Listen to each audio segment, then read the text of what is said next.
நிலத்துல கூட துளிர்களை எழும்ப பண்ணுகிறவர் நம்முடைய ஆண்டவர்.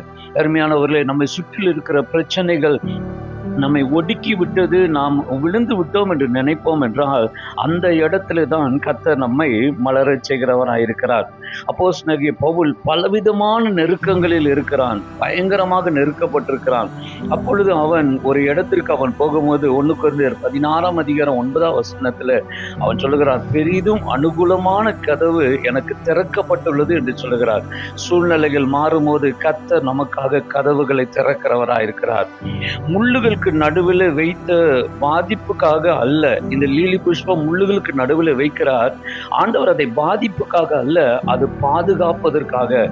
ஆனாலும் கடும் காற்று ஒன்று வந்தபோது முள்ளுகள் அந்த லீலி புஷ்பத்தில் பட்டது, அந்த லீலி புஷ்பம் கிழிந்தது. ஆனால் கிழிந்தது என்று நாம் நினைத்து கொண்டிருக்கும் போது அந்த லீலி புஷ்பத்தினுடைய இதழிலிருந்து நறுமணம் அந்த பகுதி முழுவதும் வீச ஆரம்பித்தது. அருமையானவர்களே, உங்களை கர்த்தர் பாதுகாப்பா வைப்பாராக. பாதுகாப்புக்கு நடுவிலே பலவிதமான பிரச்சனைகளை நீங்கள் சந்திப்பீர்கள் என்றால் பின்பதாக நீங்கள் சாட்சியாக விளங்குவீர்கள். இந்த பிரச்சனை தான் உங்களை சாட்சியாக மாற்றுகிறதா இருக்கும். பலருக்கும் நீங்கள் ஆசீர்வாதமாக நறுமணம் உள்ளவர்களாக மாறுவீர்கள்.